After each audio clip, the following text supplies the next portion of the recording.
প্রিয় দশম শ্রেণীর ছাত্রছাত্রীরা, আবারও তোমাদের জন্য একটি নতুন পেজ নিয়ে হাজির হয়েছি ভূগোল বিষয়ে। পেজ নম্বর হলো 463 পেজ। আমার চ্যানেল নতুন হলে চ্যানেলটিকে অবশ্যই সাবস্ক্রাইব করে দিও। আর যদি এবিটিএ টেস্ট পেপারে অন্যান্য পেজের যদি ভিডিও দেখতে চাও, প্রশ্ন উত্তরের ভিডিও, তাহলে আমার এই চ্যানেল প্লেলিস্ট থেকে ABTA test paper 2026 class 10 geography প্লেলিস্টটি ওপেন করলে তোমরা কিন্তু অন্যান্য পেজে ভিডিওগুলি দেখতে পারবে। আজকে আলোচনাটি শুরু করছি। 1 নম্বর প্রশ্ন হলো, বহির্জাত প্রক্রিয়ার মূল উৎস হলো ঘ সূর্য। 2 নম্বর প্রশ্নটি হলো, সাহারা মরুভূমির লবণাক্ত হ্রদকে বলে ক শর্টস। 3 নম্বর প্রশ্নটি হলো, সমুদ্রপৃষ্ঠে গড় বায়ুচাপ খ 1013.2 মিলিবার। 4 নম্বর প্রশ্নটি হলো, অশ্ব অক্ষাংশে অবস্থিত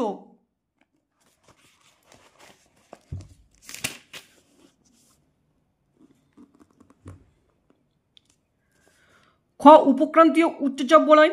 5 নম্বর প্রশ্নটি হলো, উষ্ণ শীতল সমুদ্র স্রোত যে স্থানে মিলিত হয় তাকে বলে গ হিমবাচির। 6 নম্বর প্রশ্নটি হলো, পৃথিবী ও চাঁদের দূরত্ব সবচেয়ে বেশি হলে তাকে বলে ঘ অ্যাপোজি। 7 নম্বর প্রশ্নটি হলো, কোনটি জৈব অভঙ্গুর বর্জ্য? ঘ সবকটি প্রযোজ্য। দেখো, প্লাস্টিক, রাবার, অ্যালুমিনিয়াম, পাত প্রত্যেকটি কিন্তু প্রযোজ্য, ওই জন্য এই অ্যান্সারটি হবে। 8 নম্বর প্রশ্নটি হলো, কেন্দ্রশাসিত লাদাখকে পৃথক করা হয়েছে জম্মু ও কাশ্মীর থেকে। খ অ্যান্সারটি হবে। 9 নম্বর থেকে অ্যান্সারটি হলো, মৌসুমী বিস্ফোরণ প্রথম দেখা যায় ক কেরলে। 10 নম্বর প্রশ্নটি হলো, গ্রস্ত উপত্যকার মধ্য দিয়ে প্রবাহিত নদী ঘ নর্মদা নদী। 11 নম্বর প্রশ্নটি হলো, কোনটি জায়িদ ফসল? গ আউশ ধান।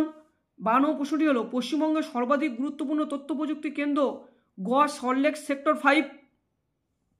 13 নম্বর প্রশ্নটি হলো, ভারতের বৃহত্তম বন্দর হলো ঘ মুম্বাই।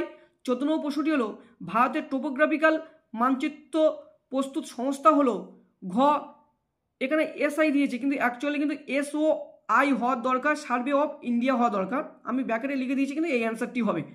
এখন আমরা শুদ্ধ অশুদ্ধ নিয়ে আলোচনা করব। প্রথম প্রশ্নটি হলো, হিমবাহ উপত্যকা বা হিমদ্রোণী ইউ আকৃতির হয়, একদম সঠিক। তৃতীয় প্রশ্নটি হলো, নাতিশীতোষ্ণ ঘূর্ণবাদে বিধ্বংসী ঝড় সৃষ্টি হয়, ভুল। 3 নম্বর প্রশ্নটি হলো, বায়ুমণ্ডলে অক্সিজেনের পরিমাণ সর্বাধিক, ভুল। 4 নম্বর প্রশ্নটি হলো, মিসিসিপি নদীর বদ্বীপ পাখির পায়ের মতো দেখতে, ঠিক। 5 নম্বর প্রশ্নটি হলো, ইনজেকশনের সিরিঞ্জ একটি চিকিৎসা বর্জ্য, ঠিক। 6 নম্বর প্রশ্নটি হলো, দক্ষিণ ভারতের নদীগুলি নৌ পরিবহনের উপযোগী, একদম ভুল। 7 নম্বর প্রশ্নটি হলো, উপগ্রহ চিত্রে ফলস কালার ব্যবহৃত হয় না, একদম ভুল। ফলস কালার কিন্তু ব্যবহৃত হয়।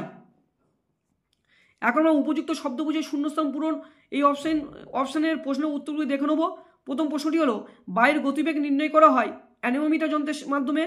2 নম্বর প্রশ্নটি হলো, হিমবাহের প্রবাহের দিক মসৃণ ও বিপরীত দিক অমসৃণ হলে তাকে রসমতানে বলে। 3 নম্বর প্রশ্নটি হলো, নিরক্ষীয় অঞ্চলে পরিচলন ধরনের বৃষ্টিপাত দেখা যায়। 4 নম্বর প্রশ্নটি হলো, কৃষ্ণ ও শুক্লপক্ষের অষ্টমী তিথিতে জ্বর দুর্বল হয়। 5 নম্বর প্রশ্নটি হলো, জলপথকে উন্নয়নের জীবনরেখা বলে। 6 নম্বর প্রশ্নটি হলো, ভূতাপ শক্তি একটি অপ্রচলিত শক্তির উদাহরণ। 7 নম্বর প্রশ্নটি হলো, মরু উদ্ভিদকে বলে জেরোফাইট, মনে রাখবে।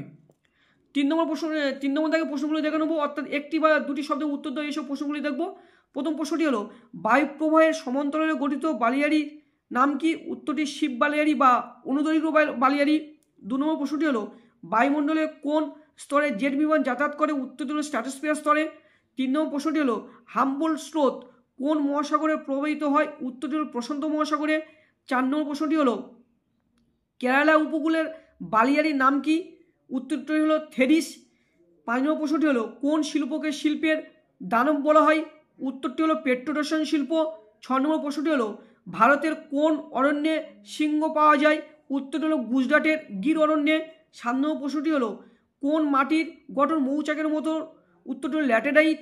8 নম্বর প্রশ্নটি হলো, ভারতের ইসরোর সদর দপ্তর কোথায় অবস্থিত? উত্তরটি হলো বেঙ্গালুরুতে।